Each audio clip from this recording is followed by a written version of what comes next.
Le prophète Mohammed alayhi salatu wassalam, il a eu une fois une dispute, comme c'est rapporté par l'imam Ahmed, avec Aïcha radhiyallahu anha. Il lui a dit, on prend quelqu'un comme témoin? Oui, mon père. Et elle a fait ramener Abu Bakr pour qu'il tranche entre eux. Fatima, la fille du prophète sallam, avec Ali ibn Abi Talib, le 4e calife des musulmans. Et c'est rapporté par le Bukhari. Ils ont eu un petit différend. Et ensuite, quand le prophète il a tapé à la porte de sa fille, elle lui a dit, ben Ali, que tu recherches, il n'est pas là. On a eu un petit différend, il est sorti. Elle lui a pas raconté son histoire. Et ça, c'est sage. Et lui, en tant que père, il ne lui a pas dit, qu'est-ce qui t'a fait? Raconte-moi tout, ma fille. Et ça, c'est sage. Il est parti le chercher, il l'a trouvé à la mosquée allongé, couvert de poussière. Il l'a levé, il lui a dit, lève-toi, toi qui est plein de poussière. Il l'a repris, il l'a fait rentrer chez lui sans lui parler, sans lui faire de reproches.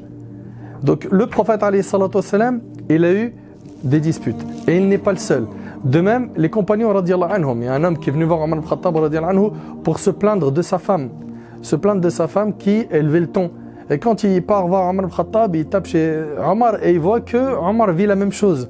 Donc on n'est pas meilleur que le Nabi alayhi salam, on n'est pas meilleur que les compagnons. Notre souci, hâtif, on veut le paradis sur terre. La sœur, elle veut se marier avec un compagnon, le frère, il veut Hur al-Ain sur terre, il veut une sirène du paradis. Sois patient, sois fort, tiens le coup et cherche des solutions comme Allah subhanahu wa ta'ala nous a demandé d'en chercher.